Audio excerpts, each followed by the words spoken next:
Shalom, saudara yang kasih Tuhan. Salam jumpa dalam program Tuhan adalah Gembalaku. Saudara-saudara pernah mendengar sebuah ungkapan yang mengatakan, maju kena, mundur kena. Ya, saudara, ungkapan ini pernah menjadi sebuah judul film komedi di Indonesia pada tahun 1980-an, saudara ya. Dan film ini digandrungi banyak orang, disenangi banyak orang dari berbagai kalangan, mulai dari anak-anak sampai kepada orang dewasa. Kenapa, saudara? Karena memang adegan-adegannya itu adegan-adegan yang lucu, saudara ya, yang serba salah, maju kena, mundur kena, saudara ya. Nah, saudara-saudara, inilah yang membuat kisah film ini menarik bagi banyak orang dan bahkan menjadi bahan tertawaan banyak orang, saudara. So bisa bayangkan nggak kalau misalnya peristiwa itu terjadi dalam dunia nyata, bukan dalam film, saudara ya, dalam kehidupan nyata. Ya, maju kena, mundur kena. Saya kira, saudara, ini menjadi sesuatu yang tidak lucu lagi. Pasti sesuatu yang mendatangkan ketidaknyamanan bagi kita dan membuat kita malu. Saudara, prinsip yang sama pernah terjadi kepada para tokoh agama ketika mereka mempertanyakan tentang kuasa Yesus itu, saudara. Mari kita bersama-sama membaca dari Markus pasal 11, ayat 27 sampai 33.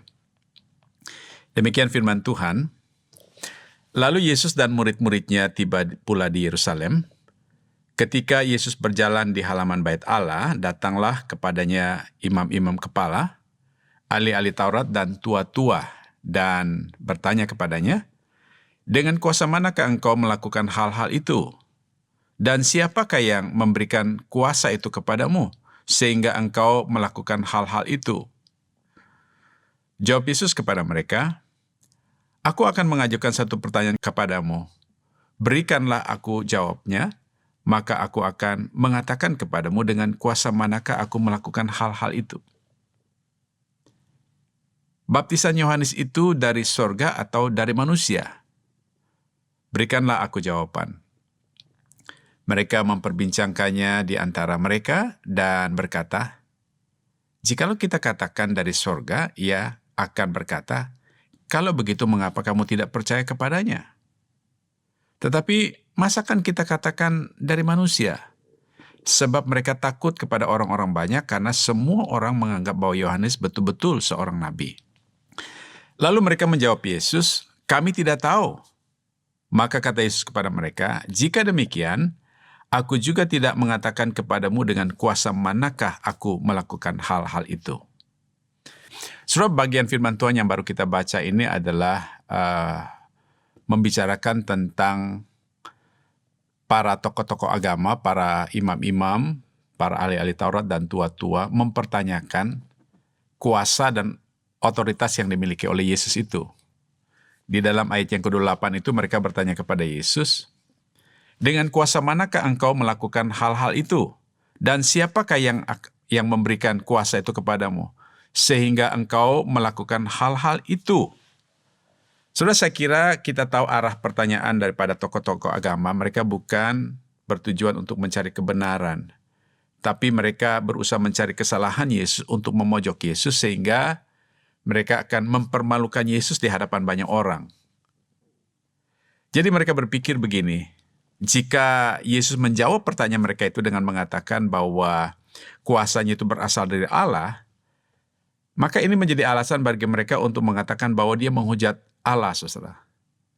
Sebaliknya kalau mereka berpikir Yesus menjawab dengan mengatakan bahwa kuasanya itu dari manusia, mereka beranggapan dan juga menyalahkan Yesus tidak punya otoritas untuk mengusir pedagang-pedagang yang ada di bait Allah itu, saudara. Artinya mereka ingin supaya Yesus dipermalukan di hadapan orang banyak itu.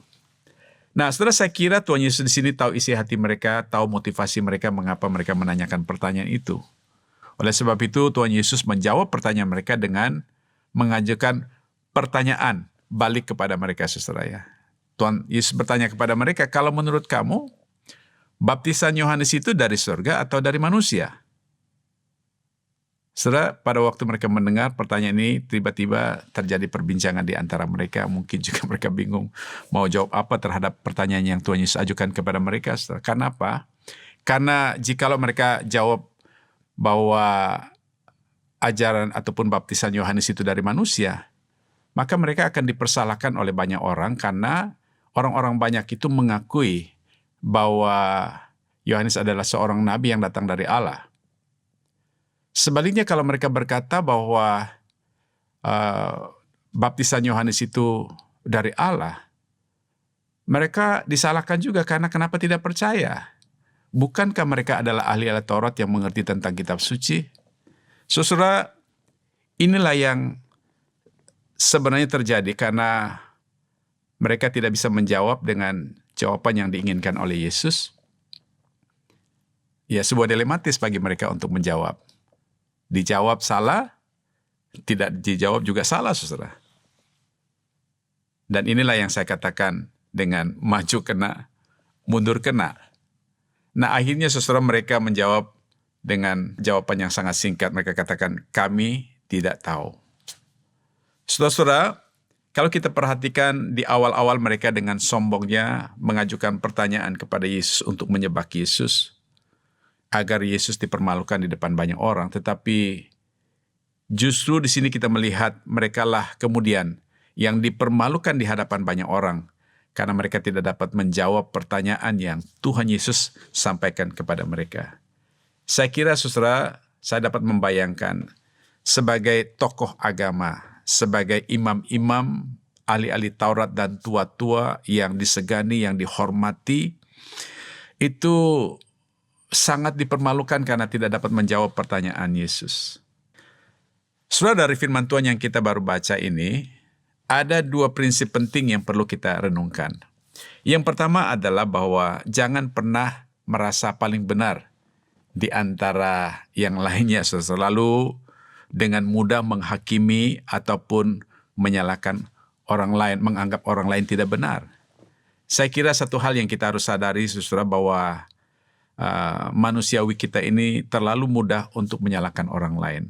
Atau kadang-kadang kita latah atau ikut-ikutan menyalahkan orang lain. Ya, mungkin benar mereka tidak benar. Tetapi saudara, bukan hak kita untuk menghakimi orang lain. Seperti Tuhan Yesus pernah berkata di dalam Matius pasal 7 ayat 1 dan 2. Jangan kamu menghakimi supaya kamu tidak dihakimi. Karena dengan penghakiman yang kamu pakai untuk menghakimi, kamu akan dihakimi dan ukuran yang kamu pakai untuk mengukur akan diukurkan kepadamu. Saudara, mari kita belajar terbuka untuk kebenaran dan hidup hanya untuk kebenaran. Dan biarlah hanya Tuhan saja yang dapat menilai hidup kita benar atau tidak benar.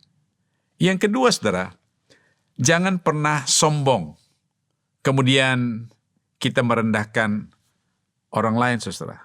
Saudara, jika kita hari ini diberkati oleh Tuhan dengan sesuatu yang lebih daripada yang lain, kita punya kedudukan, kita punya kuasa, atau kita punya kekayaan, saudara, jangan pernah merasa sombong dan jangan pernah merendahkan orang lain. Kenapa, saudara? Karena jika seseorang merendahkan yang lain, maka dia akan direndahkan. Jika seseorang mempermalukan orang lain, maka dia pun akan dipermalukan di hadapan orang lain.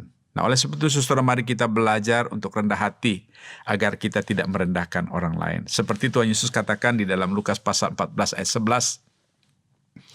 Sebab barang siapa meninggikan dirinya akan direndahkan. Dan barang siapa yang merendahkan dirinya, ia akan ditinggikan. Saudara, orang Kristen yang hidup benar tidak akan mudah menyalahkan sesamanya. Dan orang Kristen yang rendah hati tidak akan mudah merendahkan sesamanya. Mari kita tunduk kepala, kita berdoa. Bapa di surga, terima kasih buat firman-Mu hari ini. Kami belajar apa yang Tuhan ajarkan kepada kami. Ada prinsip penting bagi kami ya Tuhan, ketika kami menjadi orang-orang yang sudah dibenarkan, tidak merasa paling benar dan mudah menghakimi sesama kami. Kami mau supaya kami menjadi orang-orang Kristen yang sadar, segala sesuatu yang kami miliki berasal dari Tuhan. Kami tidak menjadi orang yang sombong dan merendahkan sesama kami ya Tuhan. Terima kasih Bapa di surga, inilah doa kami, bersyukur untuk firman-Mu. Dalam nama Tuhan Yesus Kristus kami berdoa, haleluya, amin.